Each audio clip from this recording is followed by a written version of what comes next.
How the immune system protects you from infection. The immune system's job: defend against disease-causing microorganisms. Its goal is to keep us healthy. The immune system is a vast and complex interconnected network of many different organs, cells and proteins that work together to protect the body from illness. A healthy immune system can defeat invading disease-causing germs, or pathogens, such as bacteria, viruses, parasites as well as cancer cells while protecting healthy tissue. Understanding how the immune system works and how we can help protect our bodies is essential to the fight against the COVID-19 pandemic. Our immune systems. There are two main parts of the immune system. Innate immunity is the immune system that you inherit, and it's active as soon as you're born. It mainly consists of physical barriers on and in the body, think skin and a lining of the gastrointestinal tract. There are also specialized immune cells that quickly attack pathogens that enter our body. The main feature of the innate immune system is to respond quickly, which can lead to inflammation and fever. It does not recognize specific strains of bacteria or viruses. It attacks broadly, which is why it is unable to get rid of all pathogens. The immune system also learns things. This is called acquired or adaptive immunity. When your immune system is exposed to a new germ for the first time, it responds by trying to fight it off, which means you may become sick. But afterward, the immune cells will remember the invader and be better equipped to fight it, should it return. The key players of the immune system. One of the most important players in our immune systems is the white blood cell, also called a leukocyte. Leukocytes patrol the blood and tissues throughout the body in search of intruders. When they detect a foreign substance, they send out signals and launch an immune attack.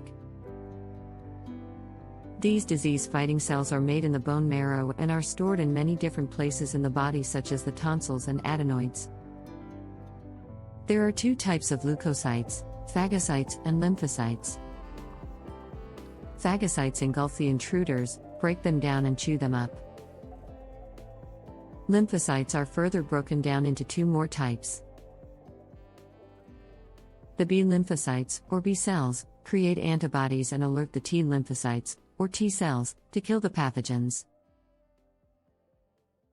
White blood cells are a part of the lymphatic system, a network of lymph vessels that collect excess fluids from tissues throughout the body and then return them to your bloodstream.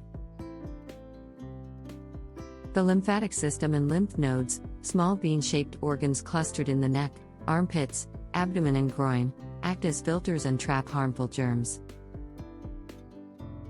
If immune cells in the lymph node recognize pieces of a germ, they will activate, replicate and leave the lymph node in search of those harmful germs. Lymph nodes often become swollen due to an active immune response, which is why doctors check them for signs of infection. How the immune system is activated. Anything that triggers an immune response is called an antigen. An antigen can be a microbe such as a virus, bacteria, toxins, chemicals or other substances that come from outside the body. If the body comes into contact with an antigen for the first time, it will store information about the germ and how to fight it.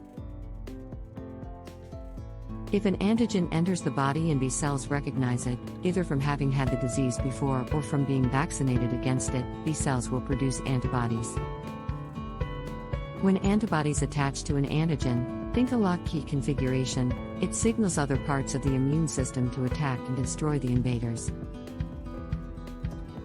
This is how the human body develops immunity, acquired, to a particular disease.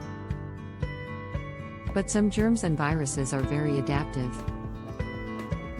They figure out ways to change over time and sneak into our bodies, which is why flu shots are recommended every year. Why vaccines matter for COVID-19. Vaccines prompt the immune system to make disease-fighting antibodies, which give you the benefit of acquired immunity without having to get sick first. They do this by introducing antigens in the form of an inactivated or killed virus into the body in order to stimulate the immune system. Exposing the body to antigens triggers an immune response and the production of antibodies, which can lead to a lasting memory that can help it fight infections in the future. In the case of the new coronavirus, it has never been seen in humans, which means people who contract it may have to go through the full immune process to fight it off. Because COVID-19 may lead to serious health effects for some, many people have gotten sick, and many others have lost their lives. Among those who tend to fall the most ill are people with compromised immune systems, either because of older age, underlying medical conditions, medications, or other factors. Having a weaker immune system can make people less able to fight off sickness, which puts them at a higher risk of complications from COVID-19. Yet, if all of us had a way to teach our bodies to fight the virus so that we could skip the sickness, that could help the world move closer to a healthier place. Already, research is underway to find the right vaccines to allow that to happen.